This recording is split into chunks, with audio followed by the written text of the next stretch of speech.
friends, episode number 8 of my series Terracotta Temples of Bengal, and here I cover the temples in and around Asansol. On this day we started from Asansol and we visited Radha Gobindo Mandir at cheliyama, Banda Deul, Raghunath Mandir at Achkoda and the temple complex of Begunia. I begin with Radha Gobindo Mandir at cheliyama.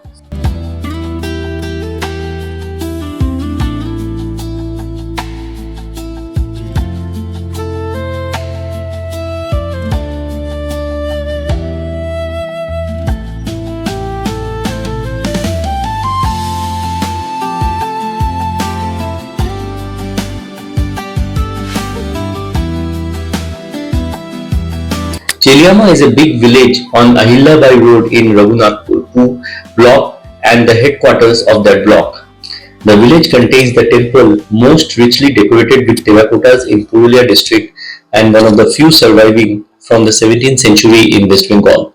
The temple of Radha Gobindo dated Shaka 1619 has contemporary terracotta plaque in Bengali. In the panels above the archways are depicted Krishna Lila scenes. Radha Binod Mandir is an Archala Hindu Mandir dedicated to Lord Vishnu located in Cheliyama village.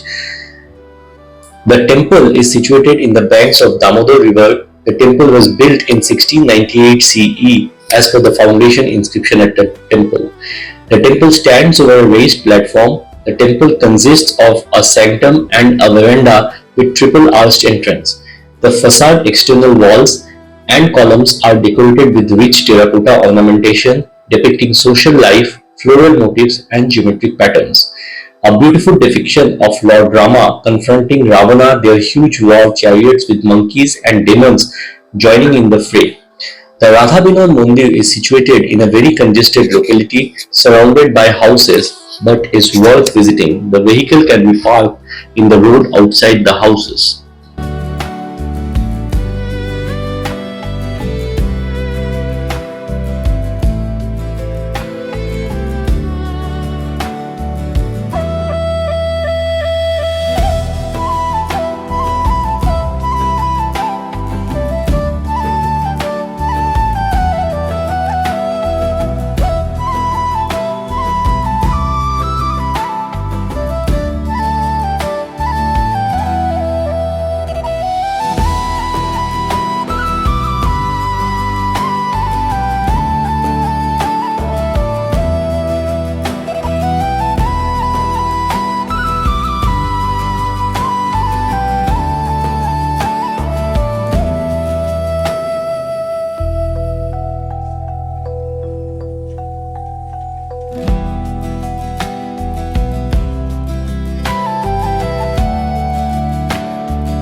Our second destination, Raghunath Mandir in Achkoda.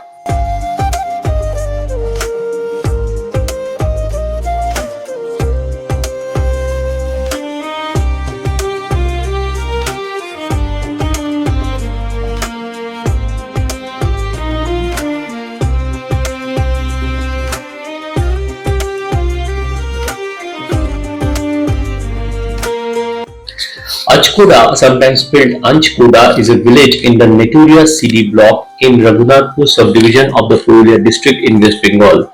And like cheliyama, it showcases the Archala style temples with terracotta work on the walls. The Charchala Mundir in Raghunath temple complex is from 17th century. The Panchakot rulers also became the followers of Vaishnavism. As a result of the surge, several temples were set up dedicated to Vaishnavism. The Chalchara temple at Achkoda village is one example of such temples. The temple is dedicated to Raghunath. The temple complex was established by local landlord. There are two other temples in the complex. These temples are said to be mortuary temples of two Vaishnava sadhaks, Yadavananda Swami and Madhavananda Swami. In the temple complex, there are two north-facing and one south-facing temple of Charchala style. The temples are situated on low platform. There is a porch with triple arched multi-cusped entrance on the front of the main temple. The walls of the main Chalchala temple are decorated with terracotta floral and mythological motifs. Another temple is also ornamented with terracotta arts. The terracotta arts include the themes like abduction of Sita, war between Ram, Ravana, Dashavatara, Lord Vishnu, Devi Parvati, and Nandi, Vishnu and Brahma on their respective Vahans vehicles.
third destination of the day, Banda Deul in Purulia. Banda is 1 kilometer from Cheliyama and is known for the 75-meter tall sandstone temple of three Ratha variety style. The temple is richly decorated, the theme swing creeper, scroll work and stylish Chaitya window. The temple is datable to 11th century CE. The temple was discovered by J.D. Belgar in 1872 in a deeply vegetated condition. The area around the Deul was cleared and it started attracting attention.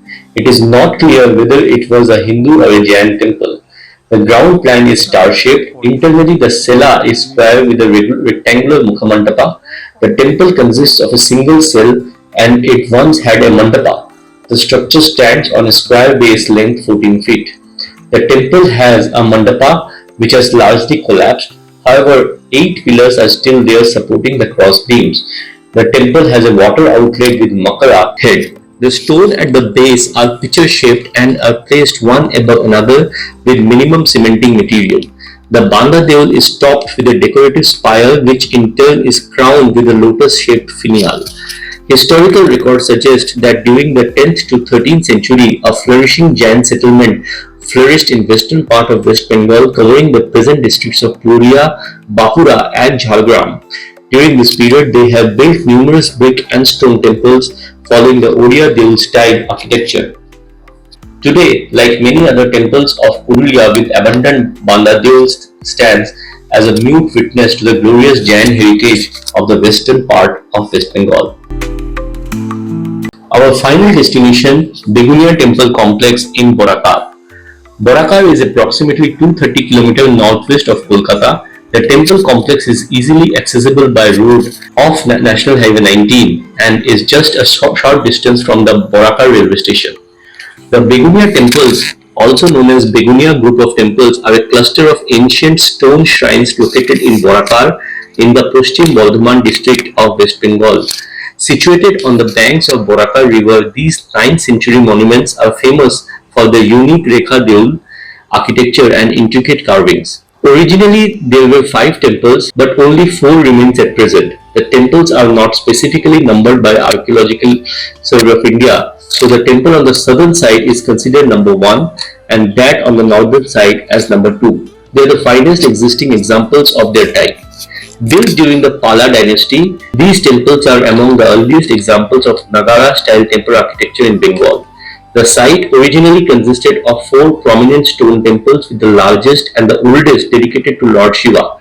The Siddheshwara temple, or temple number 4, is the oldest in the temple complex, probably constructed around 8th century CE. The third one is Parvati temple. During the original survey, Belgar had found inscriptions on the door jamb of one of the 2 temples on eastern side of the complex. The inscriptions in the 2 distinct parts of 11.5 lines and 21 lines tell us following. A temple was built by Raja Harishchandra for his beloved wife Haripriya and dedicated to Lord Shiva in the year 1382 of the Saka era, and it was repaired by a Brahmin by the name Nando in the year 1468 of the Saka era. The stone temples of Begunia in Barakar are unique because stone is difficult to find in Bengal and the vast majority of temples in the state are made of brick and decorated with terracotta tiles. While it has not been possible to verify the exact age of all the temples, one of them is thought to be as old as 800 years. Not much has survived so intact from that long ago. The architectural style of the temples closely resembles that of the temples of Odisha and is very different from the Ratna style that Bengalis are familiar with. The principal source of information about the temples of Barakar still remains the report of a tour through the Bengal provinces written by J.D. Belgar on the ASI published 1872-73. Belgar notes that temples 1 and 2 are both similar in structure and contain one unique feature, the sun position of the floor of the sanctum, which Belgar also says common to the temples of the Manbhum area. Temples 1 and 2 are of Rekha Deul type, commonly seen in Odisha. Rekha in Oriya and Bengali means a straight line.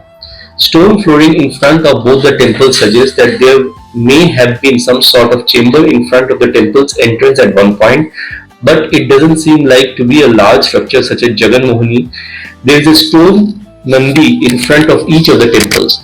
One of the temples contain a stone image of Ganesha. External sculptures include dancing girl figures, figures which appear to hold up the temple, and a variety of faces including Kirtimukha, which has its origin in the Skanda Purana. Protruding from the devils are also galloping horses and what appears to be a lion on top of an elephant. This is commonly seen in the temples of Odisha and is supposed to represent the superiority of Hinduism and over Buddhism.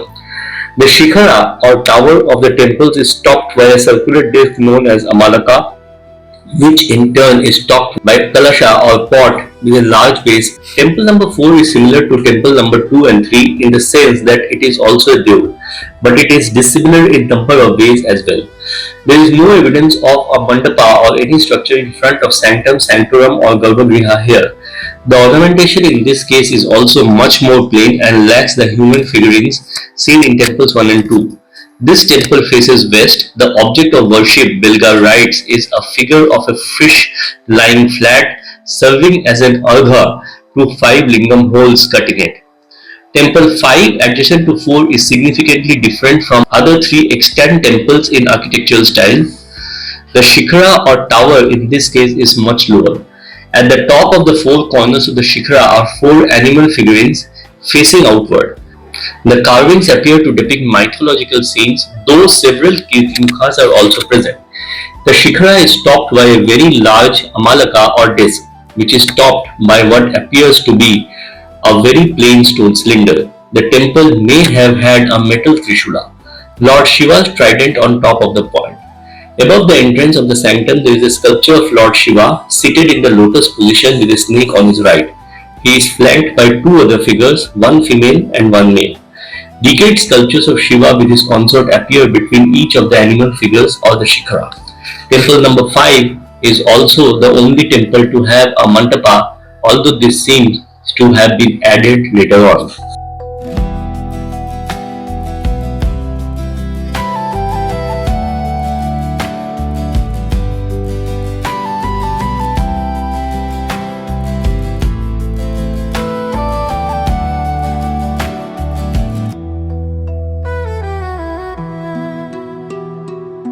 So friends, with this I come to the end of episode number 8. Till the time I come up with another fascinating episode on the terracotta temples of Bengal, do take care of yourselves and bye for now.